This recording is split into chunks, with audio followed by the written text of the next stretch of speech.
सावधान। मंगलम भगवान वीरो मंगलम गौतमो गणी मंगलम कुंद कुंदार्यो जैन धर्मोस्तु मंगलम सर्वमंगल मांगल्यम सर्वकल्याणकारकं प्रधानं सर्वधर्माणां जैनं जयतु शासनं चिदानन्देकरूपाय जनाय परमात्मने परमात्मप्रकाशाय नित्यं सिद्धात्मने नमः। आचार्य योगेंद्र देव कृत परमात्म प्रकाश नाम का जो ग्रंथ है, इसकी दूसरे अधिकार की 54वीं गाथा और संलग्न क्रम में 178 नंबर की गाथा है। परमात्म प्रकाश। हाँ, ये अभी अशोकनगर में ये प्रवचन प्रतिदिन चल रहे हैं रेगुलर। ये 5वां भाग है परमात्म प्रकाश प्रवचन का, दूसरे अधिकार। हाँ हाँ, तो 5वां भाग है प्रवचन का, और उसमें दूसरे महाअधिकार की 54 नंबर गाथा और 178 संलग्न क्रम में 178 नंबर गाथा है। और कोई ऐसा संयोग ही है कि ये गाथाएं और जो अभी दोपहर को पंचास्ती काय की अंतिम गाथाएं चल रही हैं, उनका भी एक समानता लगभग विषय की साथ साथ में है। तो अपन उस विषय को भी थोड़ा अपन स्पर्श करते हुए उस पर भी चर्चा करेंगे। अभी अपन इस गाथा का पाठ करते हैं।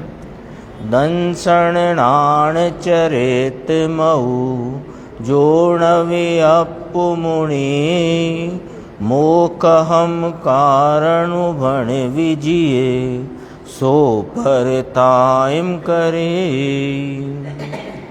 दर्शन ज्ञान चारित्र रूप जो निज आत्मा को नहीं जाने, पुण्य पाप मुक्ति के कारण मान उन्हें ही सदा करे। अद्भुत है ये विषय।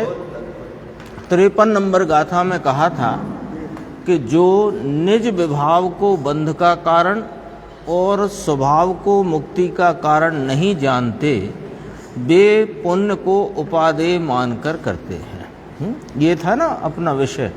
तो वहाँ गुरुदेव श्री ने बहुत स्पष्टीकरण किया कि यहाँ विभाव को निज कहा है।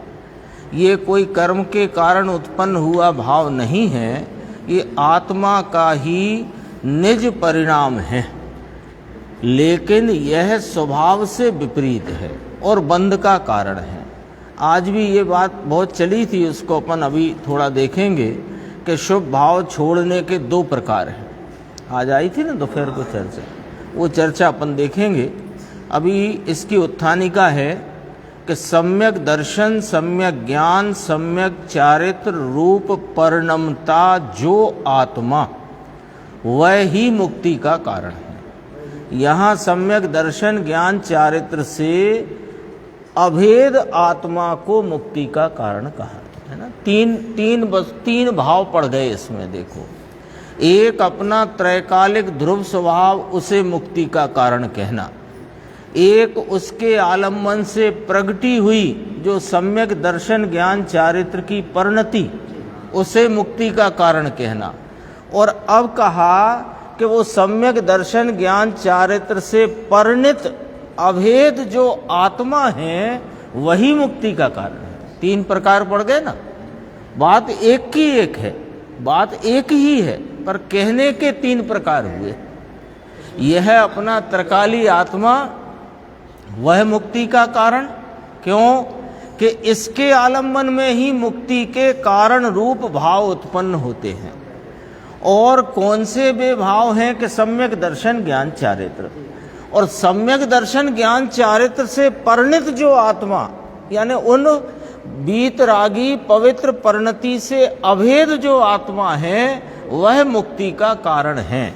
जो ऐसा भेद नाम रहस्य नहीं जानता, यहाँ भेद नहीं जानता लिखा, भेद नहीं का अर्थ है यहाँ दो बात की तो दो तो कहीं नहीं, तो भेद का अर्थ क्या निकलेगा? रहस्य। दो बात कहें और उनमें भेद नहीं जानता, इसका मतलब उनमें अंतर नहीं जानता। और एक बात कही और उसका भेद नहीं जानता, उसका अर्थ हुआ कि उसका रहस्य नहीं जानता। आई बात ख्याल में? देखो, वही जो इसका रहस्य, ये जो अद्भुत रहस्य है जो सर्वज्ञ परमात्मा ने फरमाया, आचार्य भगवंतों ने अपनाया और फरमाया, ये जो रहस्य है उसे जो नहीं जानता वही पुण्य पाप दोनों का करता है, ऐसा दिखलाते हैं इस गाथा में। अन्वयार्थ पढ़ते हैं। जो सम्यक दर्शन ज्ञान चारित्र मयी आत्मा को नहीं जानता, क्या नहीं जानता? कि यही मुक्ति का कारण है।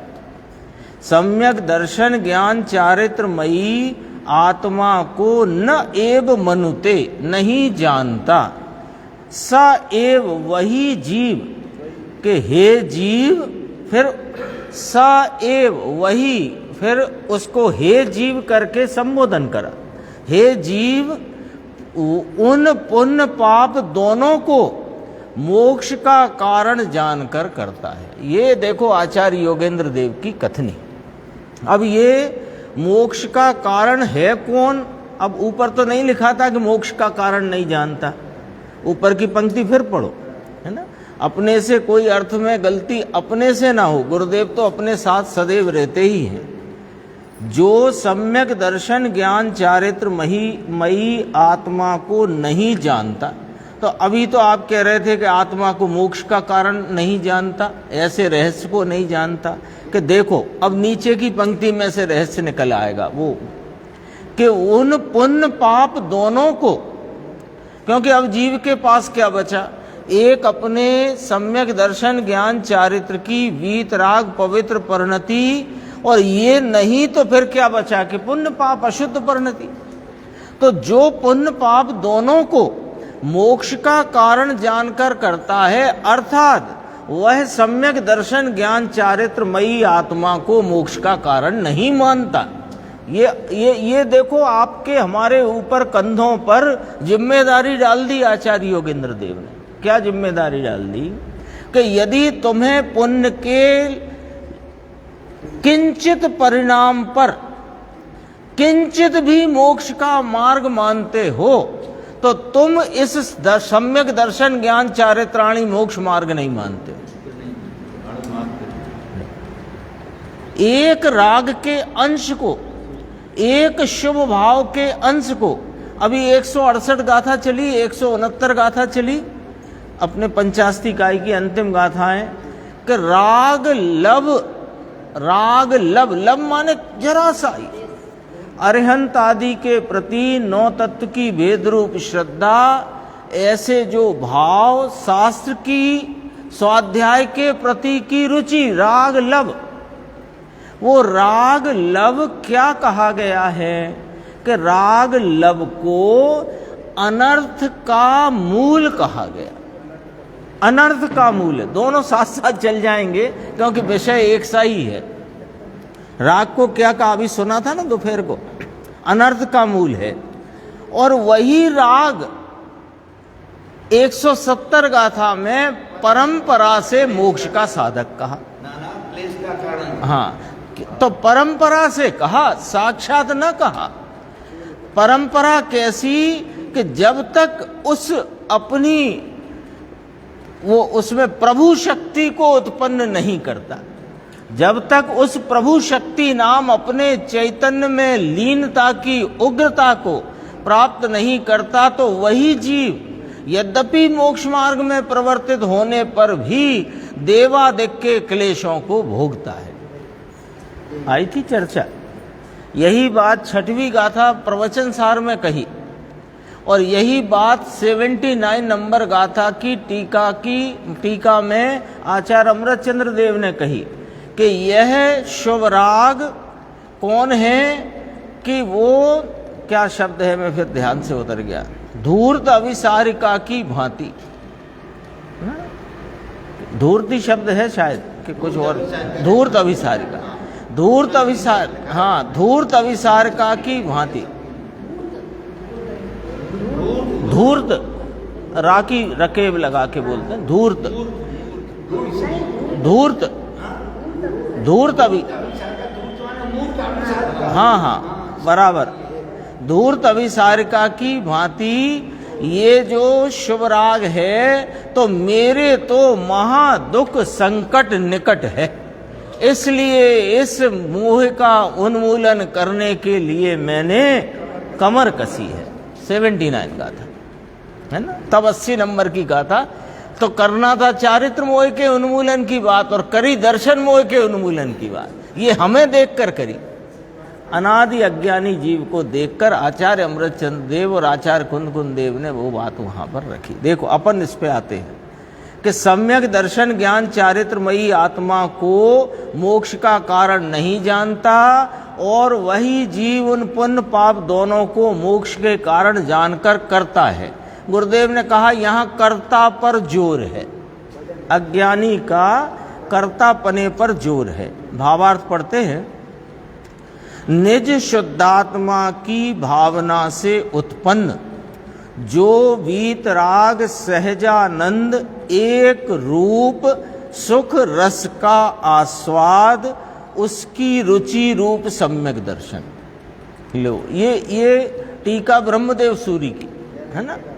निज शुद्धात्मा की भावना नाम उसमें परिणति के लग जाने से उत्पन्न हुआ है जो वीतराग सहज आनंद एक रूप सुख रस, उसका आस्वाद, उस आस्वादन पर आत्म स्वरूप की प्रतीति, उसका नाम उसकी रुचि रूप सम्यक दर्शन। सम्यक दर्शन कैसे होएगा चिदानंद जी? कि सम्यक दर्शन की विधि यहाँ ब्रह्मदेव सूरी महाराज ने संक्षेप में कही कि मैं ज्ञायक हूँ ऐसी प्रतीति का नाम सम्यक दर्शन है, ये बात बराबर है, लेकिन मैं ज्ञायक हूँ ऐसी उद्घोषणा करती जो स्वरूप के सहज आनंद एक रूप सुख रस का आस्वादन है, वो घोषणा करता है कि ये ज्ञायक है, तब वहां प्रतीति का जन्म होता है। पहले ये ज्ञान उपयोग जब सर्व इंद्रियों और मन का अवलंबन छोड़कर अखंड अभेद एक रूप ज्ञायक भाव को विषय करता है, तो वहां जो सहज, यहाँ की भाषा पढ़ता हूं, वीतराग सहजानंद एक रूप सुख रस का आस्वादता वह ज्ञान का परिणाम, वहां पर ये प्रतीति का जन्म होता है कि मैं तो एक अखंड अभेद ज्ञायक हूं।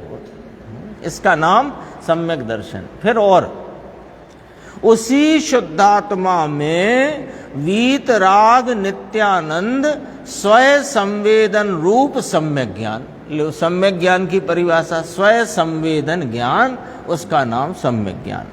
और वीतराग परमानंद परम समरसी भाव से उसी में निश्चय स्थिरता रूप सम्यक चारित्र, इन तीनों स्वरूप परिणित हुआ जो आत्मा आया था ना, वहां क्या आ गया था? सम्यक दर्शन ज्ञान चारित्र से परिणित जो आत्मा, वही मुक्ति का कारण है। उसी का विस्तार चलता है।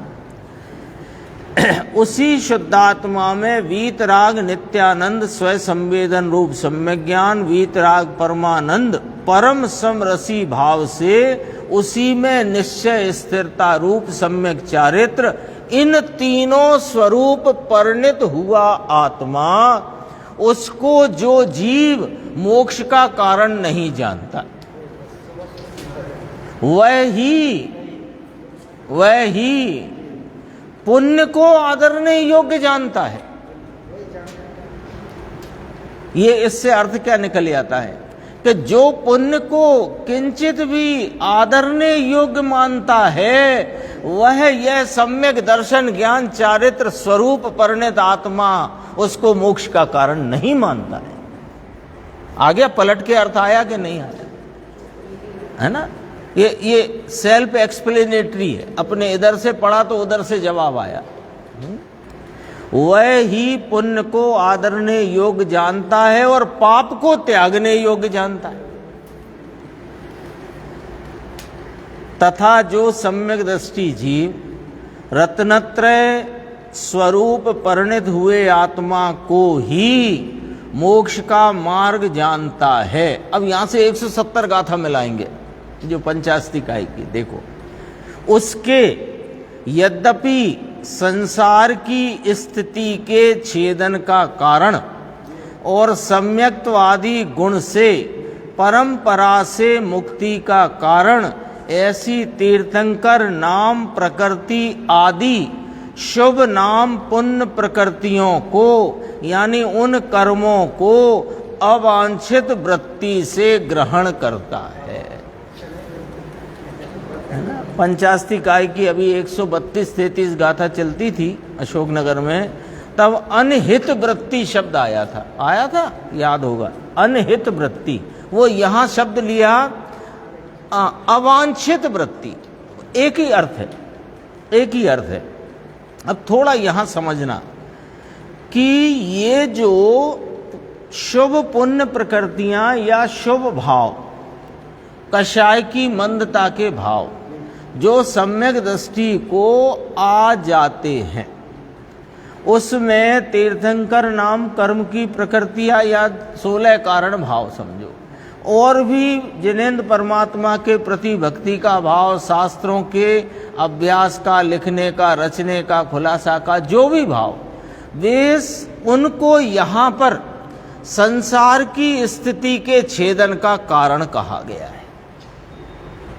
सम्यक दृष्टि की बात है, ऊपर मिथ्या दृष्टि की है। देखो 1 2 3 4 4.5 लाइन, फिर नहीं 4 5 6 6.5 लाइन, 5.5 मैं भूल गया, 1 2 3 4 5 5.5 लाइन। फिर वहां से जो सम्यक दृष्टि जीव रत्नत्रय स्वरूप परिणत हुए आत्मा को ही मोक्ष का मार्ग जानता है, उसके अब यहां पर यद्यपि शब्द लगाकर क्या कहा कि संसार की स्थिति के छेदन के कारण कहे। कौन से? जो हम कहते हैं ना, समकिति को 8 अंग प्रकट हुए, तीर्थंकर नाम कर्म की प्रकृति भी कोई कोई समकिति को होती है। 16 प्रकार की वे भावनाएं, साधर्मी, वात्सल्य, प्रवचन, भक्ति आदि, ऐसे परिणाम को यहाँ संसार की स्थिति के छेदन का कारण कहा। कैसे वो समझना है कि परंपरा से जो 170 में बात चली, 168 नंबर पंचास्तिकाई की गाथा जो अपन ने कल गुरुदेव से सुनी, 168 169, उसमें ये कहा कि जो राग लब यानी किंचित भी राग, शुभ राग, वह अनर्थ की संतति का मूल है। और उसी राग को 170 नंबर की गाथा में परंपरा से, आरोप से मुक्ति का कारण कहा। हाँ, तो व्यवहार नय से आरोप करके परंपरा से कहा, इसका अर्थ साक्षात नहीं है ये कहा। साक्षात वह कारण नहीं है ये कहा। ठीक बात है। अब यहां भी वही बात कही, लेकिन अभी क्या हुआ कि वह जो सम्यक दृष्टि जीव रत्नत्रय स्वरूप परिणत आत्मा को ही मोक्ष का मार्ग जानता है, वह इन भावों में प्रवर्तित दिखाई देता तो है, तो भी उपादेय नहीं मानता है और कर्म प्रकृतियों को त्यागने योग्य ही समझता है। यहां तक आई। अब गुरुदेव की चर्चा पे से अपन बात देखते हैं। देखो,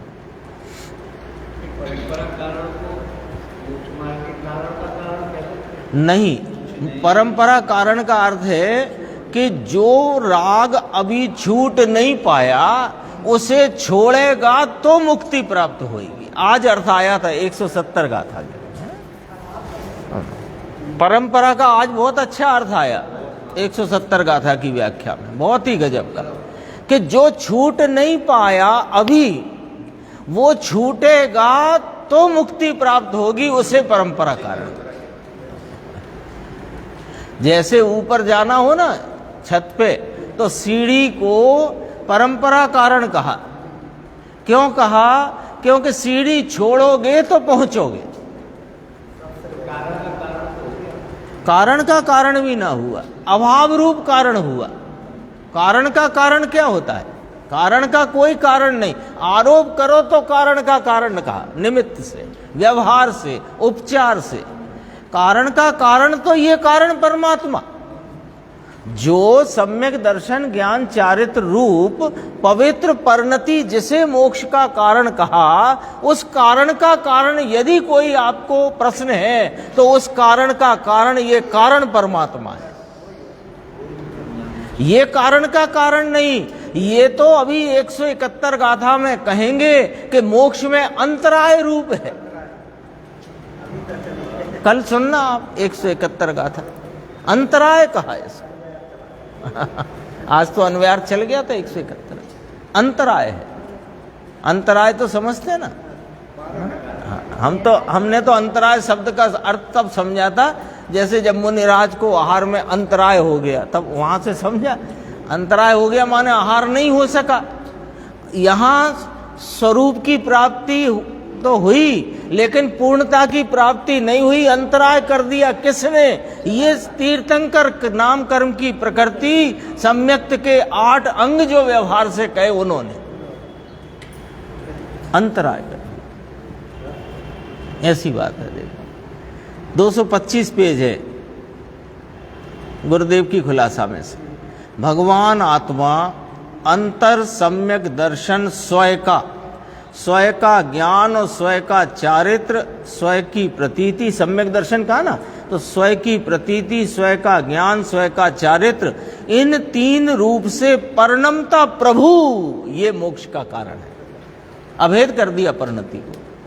उसे भूल कर, उसे नहीं जानकर, वही है जीव उन पुण्य पाप दोनों को मोक्ष के कारण।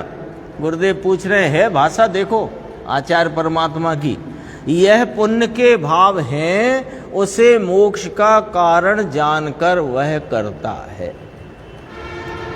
मोक्ष के कारण जानकर करता है। तो इसमें मिथ्यात्व को भी लिया साथ में। तो कहा क्यों लिया साथ में? कि यही तो मिथ्यात्व है। पुण्य को मोक्ष का कारण मानना यही मिथ्यात्व है। अन्य कोई मिथ्यात्व की क्या बात करना विषय के अनुरूप। यहां तो विषय यही है ना, मिथ्यात्व परिणाम है ना। पुण्य को धर्म मानना वही मिथ्यात्व है। पुण्य को मोक्ष का कारण मानना वह मिथ्यात्व है। मिथ्यात्व और पुण्य के परिणाम का वह कर्ता होता है। कौन कर्ता होता है? अज्ञानी। कौन है अज्ञानी? कि जो सम्यक दर्शन ज्ञान चारित्र से परिणित आत्मा को वही मोक्ष का कारण है ऐसे इस रहस्य को नहीं जानता, वो अज्ञानी। अच्छी गाथा है, बहुत मधुर गाथा है। परमात्म प्रकाश में बहुत संक्षिप्त बात में बहुत मर्म समाहित कर दिया है ना। देखो 4 पंक्ति छोड़कर यहां कर्ता का वजन है ना। अपन ने पढ़ा, जो पुण्य को मोक्ष का कारण मानता है वह मिथ्यात्व और पुण्य के परिणाम का कर्ता होता है। कर्ता शब्द पर यहां वजन है। ज्ञानी को पुण्य भाव भेद रत्नत्रय आता है, आश्रव भी होता है, परंतु उसे वह कर्ता बुद्धि से नहीं करता। निर्बलता के कारण आता है, उसे आश्रव होता है, परंतु वह कर्ता रूप से नहीं, अज्ञानी कर्ता बनता है। आया ना, निर्बलता के कारण आता है। आज एक और बात आई थी, इस समय याद दिला देते हैं, प्रसंग है। मुनिराज को शुद्ध उपयोग से छूटकर जो छठवें गुण स्थान की भूमिका नाम विकल्पात्मक प्रमत्त दशा में आ जाते हैं, तो निमित्त से कथन करने वाले शास्त्र तो यों कहते हैं कि संजुलन का तीव्र उदय आ जाने से, और अध्यात्म और असलियत यह है कि अपनी कमजोरी से वह छठवें गुण स्थान में आता है। संजुलन के तीव्र उदय से आता है कहना खोटी बात है, गुरुदेव का शब्द था, झूठी बात है। ये कुछ चीजें अपने चित्त में बिल्कुल साफ कर लो। जितनी निमित्त की चर्चा है, उस निमित्त की चर्चा को, निमित्त का भी अपन ने कल यद्यपि चर्चा कर ली, जो आज गुरुदेव ने बहुत विस्तार से करी, अनुकूल अनुरूप 86 नंबर गाथा के संदर्भ से करी। अनुकूल अनुरूप, अनुकूल अनुरूप, अनुरूप वो नैमित्तिक और अनुकूल वो निमित्त होता है। ये जितने भी कर्म सिद्धांत वाले ग्रंथ हैं, उनमें निमित्त की कथनी से नैमित्तिक का ज्ञान कराया है, ठीक है ना। तो वहाँ अपने को यह सारा पाठ, वहाँ जो कुछ लिखा पढ़ा समझना हो तो बहुत सावधानी से समझना, निमित्त को अलग ट्रैक पर रखना और उसके नैमित्तिक को क्या बताया जा रहा है उसे अलग रखना। नैमित्तिक अपने उपादान की सहज शक्ति, वस्तु की सहज शक्ति का परिणाम है, निमित्त का नहीं। ये सिद्धांत एकदम यहाँ फिट रखना अंकित। फिर आप खूब पढ़ो, कोई दिक्कत नहीं है जी। अज्ञानी को निमित्त संबंध होते हैं। हाँ, कल भी आई थी वो। ज्ञानी को तो निमित्त संबंध होता है, निमित्त। हाँ, कल एक चर्चा आई थी कि स्वभाव की परिणति में क्या निमित्त की बात करना है ना। एक मेरे पास प्रश्न भी आया, छगन भाई हैं अहमदाबाद में, उन्होंने प्रश्न भी किया कल के प्रवचन पे, तो उनको भी खुलासा हो जाएगा। आज मैं बोल देता हूँ, स्वभाव में निमित्त नहीं लगता ऐसा कहा। सुनना, अभी जरा ध्यान से सुनना। स्वभाव तो अपने वस्तु की सहज शक्ति का परिणमन हुआ ना, इसमें निमित्त भले हो, कर्मादि के अभाव रूपता, उपसम रूपता भले निमित्त हो, पर यहाँ निमित्त गोतने की जरूरत क्या तेरे को। ये तो उपादान की सहज शक्ति का स्वाभाविक परिणाम है। इसमें शक्कर मीठी है और मीठी ही उसने दूध को किया है, अब इसमें तेरे को अन्न की क्या खोज करना है, बोलो। ये दृष्टांत से समझना बात। एक मुट्ठी में शक्कर लेकर दूध के गिलास में डाली, दूध मीठा हुआ, यानी शक्कर का मीठा परिणमन हुआ, तो शक्कर का स्वाभाविक मीठास रूप परिणमन हुआ। इसमें आपको कोई कारण खोजने की जरूरत पड़ती है? कोई निमित्त की विवक्षा की आवश्यकता पड़ती है? नहीं पड़ती। लेकिन आपने डाली शक्कर और दूध कड़वा हो गया, तो फिर ये प्रश्न उठेगा कि इसका स्वभाव तो मीठा है, ये कड़वा क्यों परिणम गई? तब वहां निमित्त की जरूरत पड़ेगी, स्वभाव में नहीं। तो स्वभाव परिणति में निमित्त होता नहीं कि निमित्त तो विभाव परिणति में भी कुछ नहीं करता। पॉइंट आया समझ में? निमित्त तो विभाव परिणति में भी कुछ नहीं करता और स्वभाव में भी कुछ नहीं करता। स्वभाव में हमें गोतने की जरूरत नहीं और विभाव में हम ढूंढने जाते हैं, सो निमित्त का कथन आता है। आ गया स्पष्ट? देखो अभी यहाँ ज्ञानी को पुण्य भाव भेद, ये हो गया अपना। हाँ, ये हो गया था। आगे बढ़ते हैं कि समय कम रहता है। 226 बीच नीचे से दूसरा पैराग्राफ है। भगवान तो पूर्णानंद प्रभु वीतराग नित्यानंद एक स्वय संवेदन रूप सम्यक ज्ञान। लो सम्यक ज्ञान इसे कहते हैं। कैसे कहते हैं सम्यक ज्ञान के? इसे कहते हैं जैसे अतीन्द्रिय आनंद के वेदन के साथ जो ज्ञान परिणमित प्रवर्तित है, उस ज्ञान को सम्यक ज्ञान कहते हैं। अरे ऐसी सत्य बात कान में पड़े नहीं, गोते खाए बाहर से। ये यात्रा की और ये प्रसन्न हो गया, है ना। ये सत्य बात कान में पड़े नहीं, गोते खाता है। यात्रा की और प्रसन्न। देखो नीचे लिखा, सवेरे कोई आए थे अहमदाबाद वाले आए थे, कोई मोटर खराब हो गई तो रात भर रहे यहाँ समिति में, आए थे बेचारे, परंतु ये माने कि हम यात्रा करे आए, मानो कितने पाप धुल गए होंगे, धर्म हो जाएगा, है ना। मैं गुरुदेव ने नहीं बोला, मैं बोलता हूं, उनकी भाषा है, इसलिए मूड है, मूड है, मूढ़ता है ये। आगे चलते हैं। देखो अभी बहुत अच्छा प्रश्न आया, इसको अपन उस चर्चा में जोड़ेंगे। पेज नंबर 227 नीचे, साहेब मंदिर में जाए तो हमारे क्या करना? अरिहंत आदि के प्रति भक्ति वह मोक्ष का कारण है नहीं। शास्त्र के प्रति भक्ति, शास्त्र की रुचि, शास्त्र का पठन पाठन, वो भी मोक्ष का कारण है नहीं। तो साहेब मंदिर जाएं तो क्या करें हम? क्या करना वहां? प्रश्न आ गया कि नहीं? हाँ, तो गुरुदेव श्री ने कहा मंदिर में जाकर इस आत्म मंदिर में जाना। मंदिर क्यों जाना? कि भगवान के दर्शन करने। ठीक बात है, पर भगवान के दर्शन क्यों करना? मंदिर क्यों जाना? स्वाध्याय भवन में क्यों आना? जहाँ स्वाध्याय होती है वहाँ क्यों जाना? कि स्वाध्याय सुनने। ठीक बात है, पर स्वाध्याय क्यों सुनना? सुनने के लिए जो सुनता है उसे सुनने से कोई लाभ होने वाला नहीं है। सुनने के लिए सुनने वाले को किंचित लाभ नहीं होगा।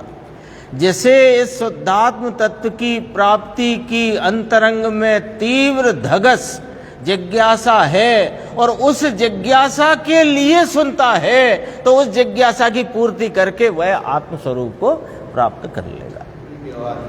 हाँ, वह तो शुभ भाव है, होता है, परंतु जिसे आत्मदर्शन है वह उस शुभ भाव का कर्ता नहीं है। और जिसे वह नहीं, यहाँ तो ये कहना है जिसे वह नहीं माने आत्मदर्शन नहीं, उसका वह कर्ता होता है। वो चाहे तीर्थ यात्रा करे।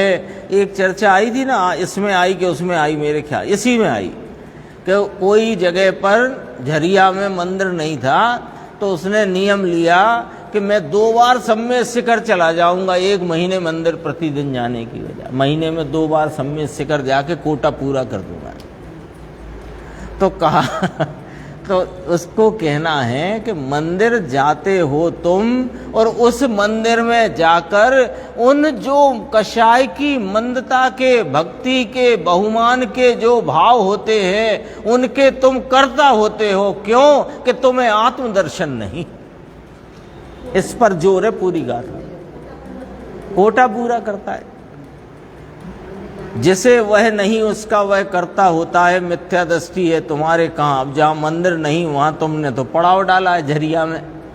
यहाँ का कोई व्यक्ति होगा, राजस्थान का होगा, झरिया में कोयले की खदान है ना, तो व्यापार के सिलसिले में झरिया में रहता है। झरिया धनबाद में दिगंबर मंदिर तो है नहीं, ऐसी चर्चा थी। तो कहा मैं 2 बार हुआ था हूँ, शिखर जी कर लेता हूँ पूरा हिसाब किताब।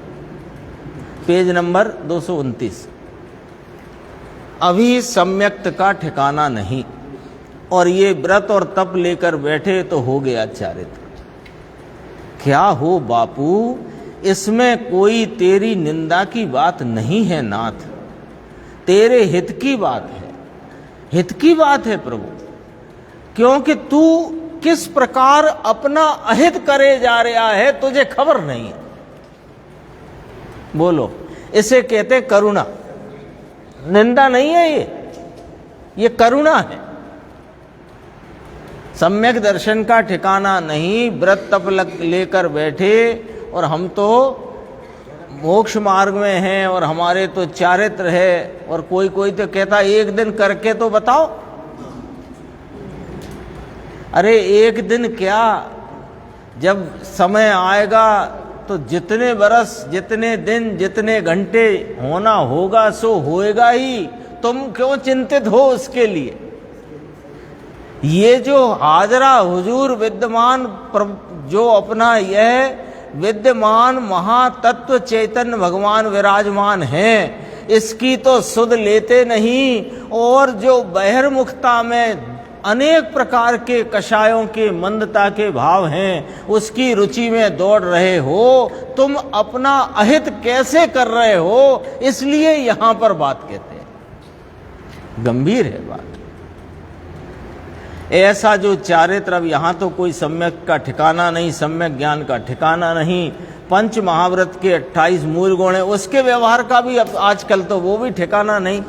और फिर कहे हम सम्यक चारित्र में आ गए, स्त्री पुत्र छोड़े, दुकान छोड़ी, धंधा छोड़ी, हिंसा छोड़ी, ये हमारे नहीं चलता, ये हमारे चलता नहीं, ये हमें खपे, हमारे ना खपे।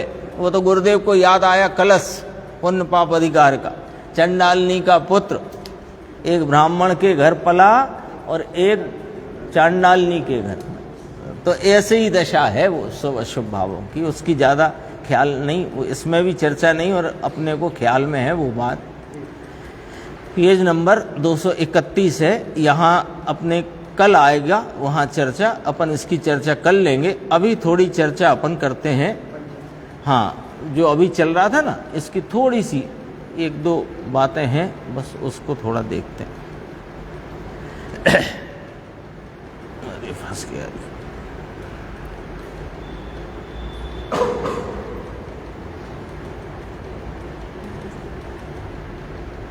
आज एक बात आई थी, ख्याल किया होगा,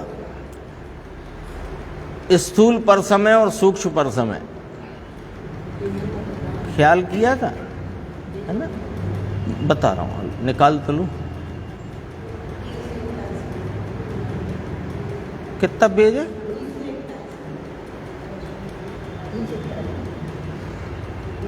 आज 16 नंबर चला था ना प्रवचन? हाँ, 16 नंबर चला।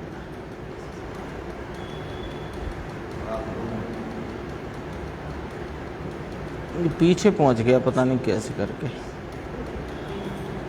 सूक्ष्म पर समय किसे कहा कि जो ज्ञानी धर्मात्मा को अभी जितना राग शेष रह गया है उसमें जो आसक्ति का भाव प्रवर्तता है उसे सूक्ष्म पर समय कहा, और मिथ्या दृष्टि को जिसकी शुभ भावों में उपादेयता है उसे स्थूल पर समय कहा, है ना?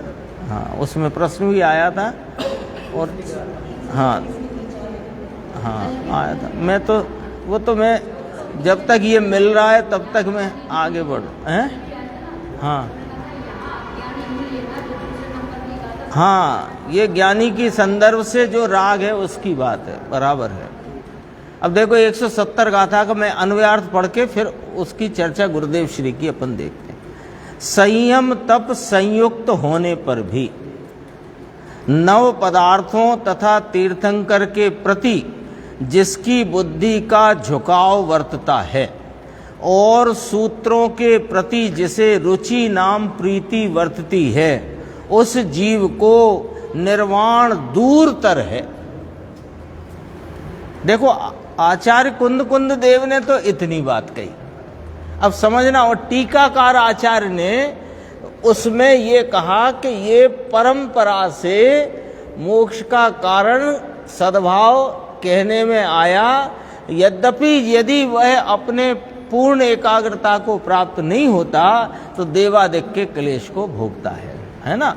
ये बात थी। और एक मुझे 169 में से एक बात कहना थी, वो बात मैं कह देता हूँ, वो जरूरी है। देखो, कल भी नहीं कह पाए थे। उत्पाद व ध्रुव, कल का प्रवचन याद करना चिदानंद जी, थोड़ा कल वाले को स्मरण में लेना। उत्पाद व ध्रुव में गुरुदेव ने 7 तत्व घटाए। उत्पाद व ध्रुव, इसमें 7 तत्व घटाए, पूरा मोक्ष मार्ग इसमें घटित किया। कैसे? देखो, द्रव्य स्वभाव जो त्रिकाल है, ध्रुव स्वरूप है, आश्रय करने योग्य है, ये ध्रुव। और संवर निर्जरा मोक्ष उपादेय है, उत्पन्न करने योग्य है, यानी ये उत्पाद। और हाँ देखो, इसमें गुरुदेव ने कहा उत्पन्न करने योग्य, पेज नंबर 318 है, इस अपेक्षा से उपादेय है। मैं उत्पन्न करूं ये वाली बात नहीं है भैया, ये करोगे तो पर्याय दृष्टि, पर्याय दृष्टि पज्जय मूढ़ा पर समया। हाँ, प्रकट करने योग्य है ये बात कहने में आती है, उत्पन्न करने योग्य है तो उपादेय है, बस इतना। और राग द्वेष आदि भाव नाश करने योग्य हैं, सो आश्रव बंध नाश करने व्यय करने योग्य हैं। तो 7 तत्व में जीव, अजीव, आश्रव बंध, संवर, निर्जरा, मोक्ष। अजीव जानने योग्य, जीव आश्रय के योग्य, और संवर, निर्जरा, मोक्ष उत्पन्न करने योग्य, और आश्रव बंध नष्ट करने योग्य। ये जिसने पहले से जाना है वह वास्तव में मोक्ष मार्ग में प्रवेश करता है।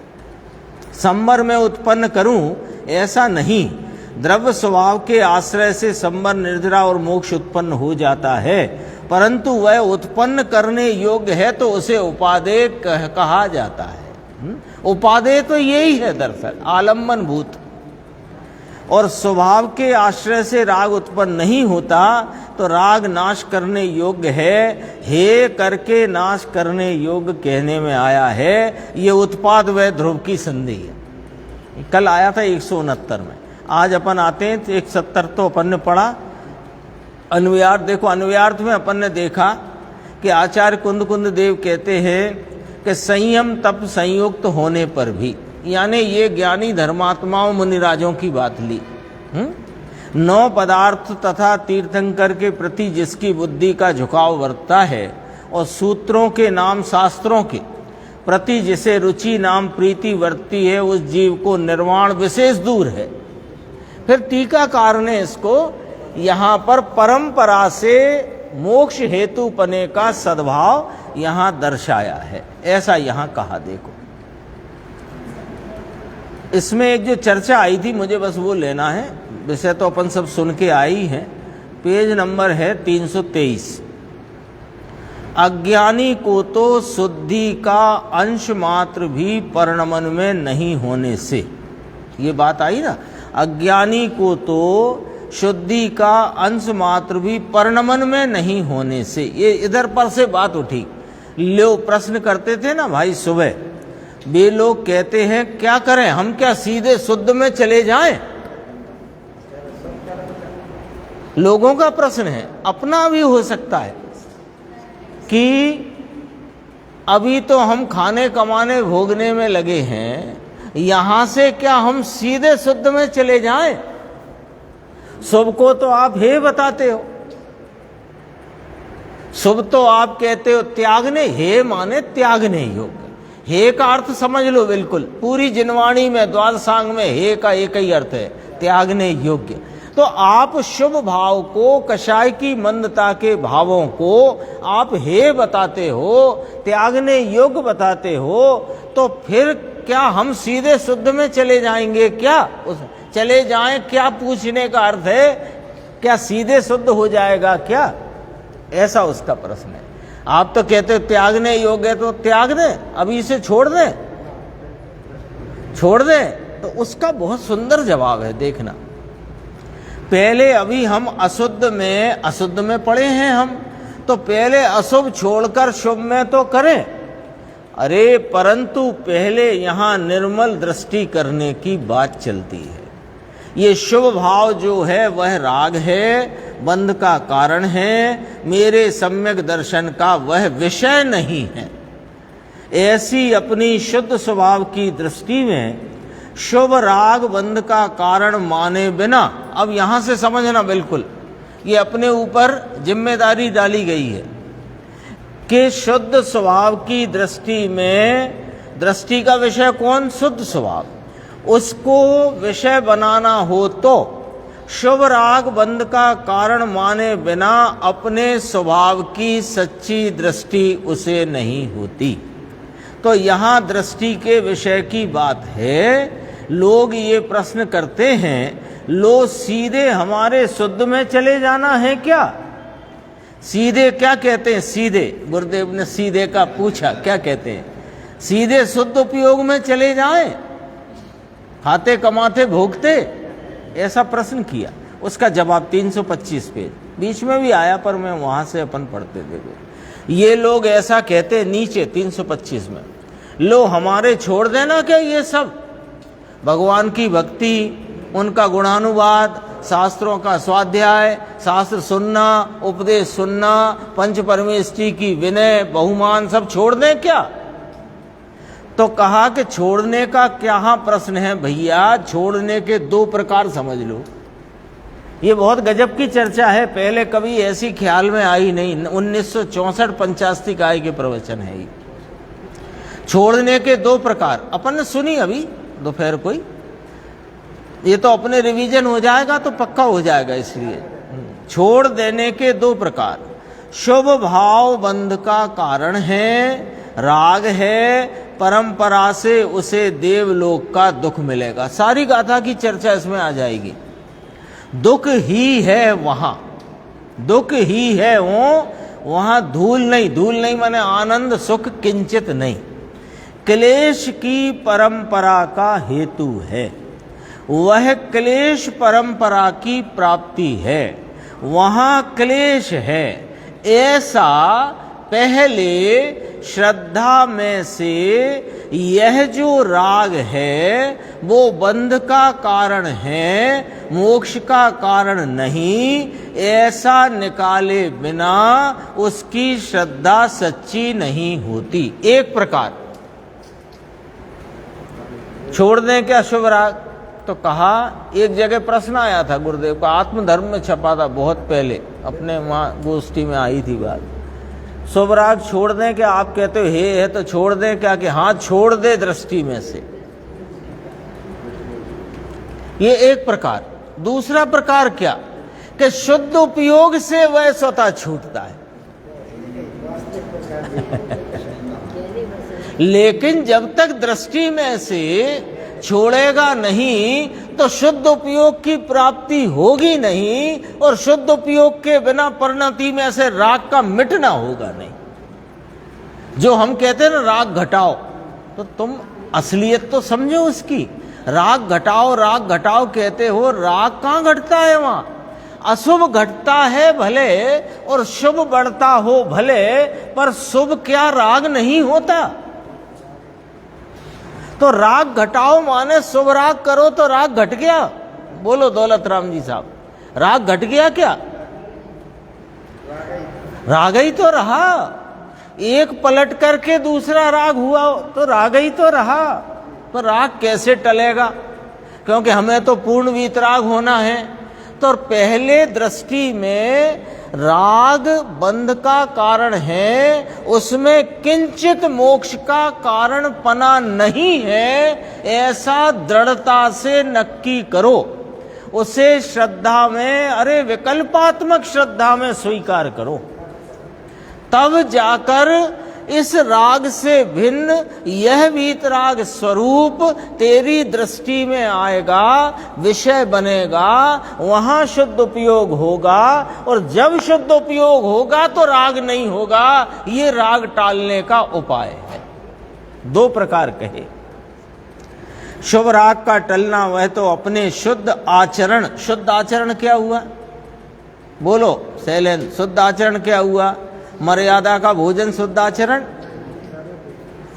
स्वरूप में रमण करना ये शुद्ध आचरण। शुद्ध स्वरूप में शुद्ध परिणति से शुद्धता का ही आस्वादन करना ये शुद्ध आचरण है। तो शुद्ध आचरण में शुद्ध उपयोग लगे तब शुभ राग की उत्पत्ति नहीं होती।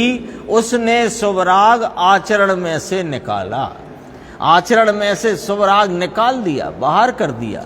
पहले श्रद्धा में से निकाला था, फिर आचरण में से निकाला। ऐसे निकालने की दो पद्धति है। यहां कोई ऐसा प्रश्न करे, आया एक प्रश्न आज से 8 साल पहले, नाम बताऊंगा बाहर माइक बंद करके एक प्रश्न आया, 8 साल हो गए, बाबूजी थे, 8 साल क्यों 10 साल हो गए, बाबूजी कोई 9 साल हो गए।